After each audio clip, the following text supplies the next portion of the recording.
Assalamualaikum, it's Varta Ali. Welcome to Psychic Learners Academy by Pia Baloch. Now we are starting our lesson 32, Motivation in Learning and Teaching. तो सबसे पहले हम start करते हैं classroom arrangement से।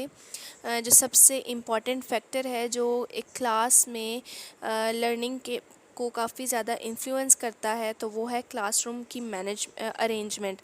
Classroom की arrangement जो है वो टू बेसिक वेज़ से रेफ़र करती है कि किस तरह आप मतलब क्लास में जो स्पेस है उसको आपने किस तरह ऑर्गेनाइज़ किया है। तो या कौन कितनी स्पेसेस का नाम क्या है, या इसको हमने दो वेज़ में जो है वो ऑर्गेनाइज़ किया है। तो these two spaces are interest areas and personal territories. तो जो यूजुअल स्पेस होती है, स्पेस डिवीज़न, उसमें पर्सनल टेरिटरीज़ जो हैं उसे सेंटर में रखा जाता है। मतलब एक रूम जो है ना, उसका जो सेंटर होता है उसमें उसको हम पर्सनल टेरिटरीज़ रखते हैं। और इंटरेस्ट एरिया जो है वो बैक होता है या पेरिफ्री ऑफ द रूम। तो पर्सनल टेरिटरीज़ स्टूडेंट्स को अलाउ करती हैं कि वो एक दूसरे से इंटरेक्ट करें और क्लास में। और इंटरेस्ट एरिया जो है being in the periphery students को अलाउ करता है कि वो देख सके, इंटरेक्ट कर सके ऑक्सिलरी मटेरियल्स के साथ, यानी कि charts, diagrams, black white boards etcetera. तो वो जो पेरिफ्री वाला पार्ट है जिसमें वो इन सब चीज़ों के साथ इंटरेक्ट करेंगे वो हमारा इंटरेस्ट एरिया होगा। और पर्सनल टेरिटरी जिसमें वो एक दूसरे के साथ इंटरेक्ट करेंगे या सेंटर वाला जो पार्ट है पूरे रूम का, वो उनकी पर्सनल टेरिटरी होगी। इंटरेस्ट एरियाज़ जो हैं guided by a number of factors जो कि टीचर्स में कीप इन माइंड। उन फैक्टर्स में कौन सी चीज़ें आती हैं जो कि स्टूडेंट्स को encourage to plan for self selected goals, achieve those goals etcetera. मतलब कि इंटरेस्ट एरिया में काफ़ी सारे फैक्टर्स, काफ़ी सारी चीज़ें ऐसी होती हैं जिनको टीचर्स जो हैं वो अपने माइंड में रखते हैं। वो फैक्टर्स कौन से हैं? वो फैक्टर्स हैं कि स्टूडेंट्स को यानी कि इनकरेज करना कि वो प्लान करें या अपने सेल्फ सिलेक्टेड गोल्स को प्लान करें, उन गोल्स को अचीव करें। पर्सनल टेरिटरी जो है वो एक स्टूडेंट को इन्फ्लुएंस करती है उसकी लर्निंग में। पर्सनल टेरिटरीज़ जो हैं वो एरिया हैं जहाँ पर एक स्टूडेंट बैठता है और इंटरेक्ट करता है। रिसर्च ये बताती है कि स्टूडेंट्स जो कि फ्रंट सीट्स पर होते हैं, ठीक है, और पार्टिसिपेट ज़्यादा एक्टिवली करते हैं क्लास में और टीचिंग में। जो फ्रंट सीट्स पर बैठते हैं वो ज़्यादा एक्टिवली पार्टिसिपेट करते हैं, और वो जो बैक सीट्स पर होते हैं वो लेस इन्वॉल्व होते हैं क्लासरूम में, क्लास के काम पर। तो बैक सीट ऑक्यूपायर्स जो हैं वो डे ड्रीमिंग टाइप करते हैं क्लासरूम में, और वो कम इंटरेस्ट रखते हैं क्लास में as compare to front bench occupiers. उसके बाद बात होती है एक्शन जोन की। तो जो एक्शन ज़ोन का कॉन्सेप्ट है वो बहुत ज़्यादा इम्पॉर्टेंट है। वो कॉन्सेप्ट क्या है कि एक्शन ज़ोन वो एरिया है क्लासरूम का जहाँ पर एक स्टूडेंट और टीचर का इंटरेक्शन होता है। स्टूडेंट पार्टिसिपेशन जो है क्लास में वो सबसे ज़्यादा होनी चाहिए, ठीक है।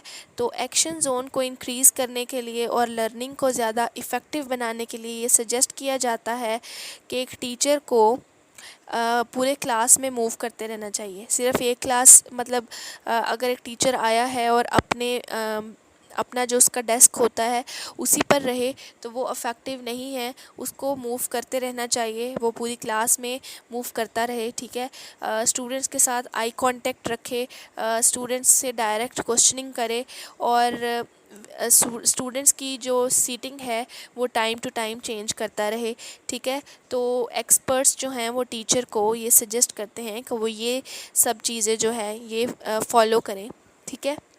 और एक्शन ज़ोन का कॉन्सेप्ट है कि जो क्लासरूम में वो जगह जहाँ पर टीचर और स्टूडेंट इंटरेक्ट करता है। Effective class management strategies.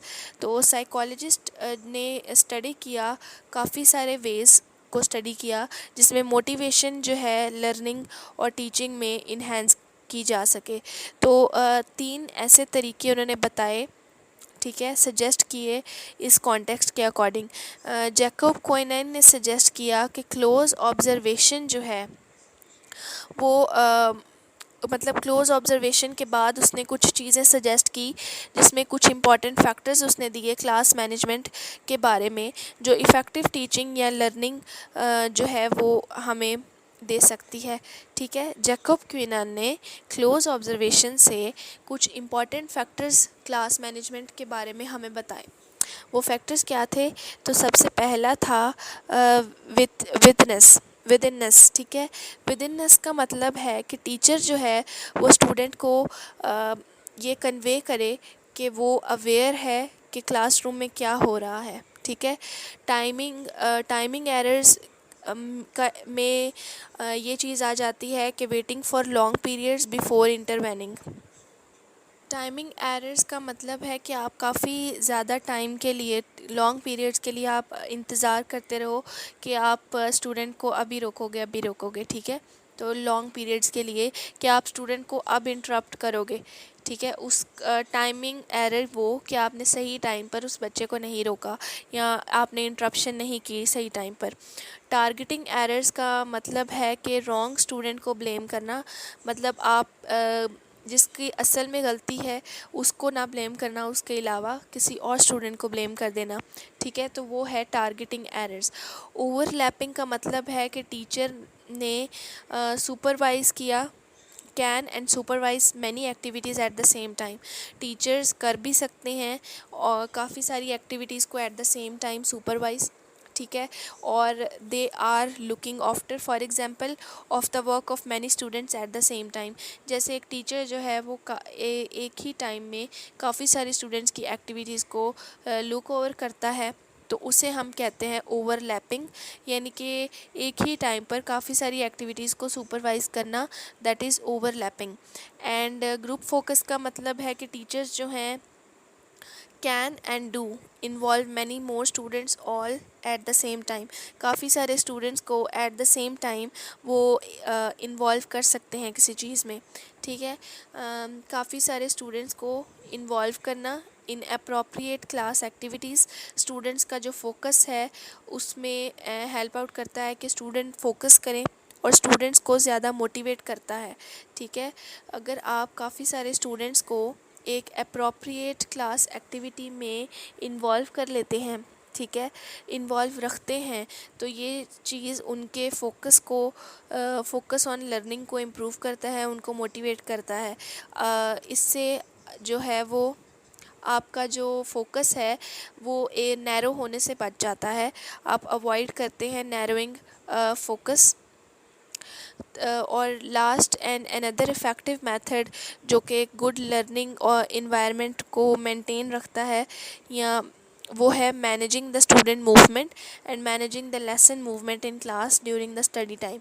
यानी कि जो आपका लेसन है वो किस तरफ जा रहा है, उसकी मूवमेंट को मैनेज करना और स्टूडेंट की मूवमेंट को मैनेज करना कि उसका माइंड किस तरफ जा रहा है। ठीक है, या उसकी एक्टिविटीज़, उन सब चीज़ों को मैनेज करना वो स्टडी टाइम या क्लास टाइम के दौरान ही, ये एक काफ़ी इफ़ेक्टिव मेथड है। स्टूडेंट की मूवमेंट को मैनेज करना मतलब कि चेक रखना स्टूडेंट पर कि वो कब किस जगह पर है। ठीक है, move about from one place to another in the class. For example काफ़ी सारे ऐसे टीचर्स होते हैं लाइक वो ब्लैक बोर्ड से ज़्यादा इंटरेक्ट करते हैं और उन्हें नहीं पता होता कि पीछे क्लास में कौन सा बच्चा कहाँ जा रहा है। ठीक है, तो वो एक गुड टीचर नहीं है। ठीक है, वो मैनेज नहीं कर पा रहे अपने क्लास को। तो वो टीचर जो कि मैनेज कर पा रहा है स्टूडेंट की मूवमेंट को, तो स्टूडेंट की मूवमेंट को यानी कि उसे पता हो कि उसका स्टूडेंट कहाँ पर बैठा है, कहाँ पर जा रहा है। And lesson movement relates to the pace of teaching, यानी कि लेसन को फ्लेक्सिबल रखे, अप्रोप्रिएट पेस पर रखे, स्मूथ चले। मतलब जब वो एक लेसन से दूसरे लेसन पर मूव करे तो स्मूथ चले और उसकी जो स्पीड है वो अप्रोप्रिएट हो। ठीक है, एक एक जो ख़तरा है या डेंजर की बात है इस रिगार्ड में, तो वो ये है कि स्लो डाउन हो जाना।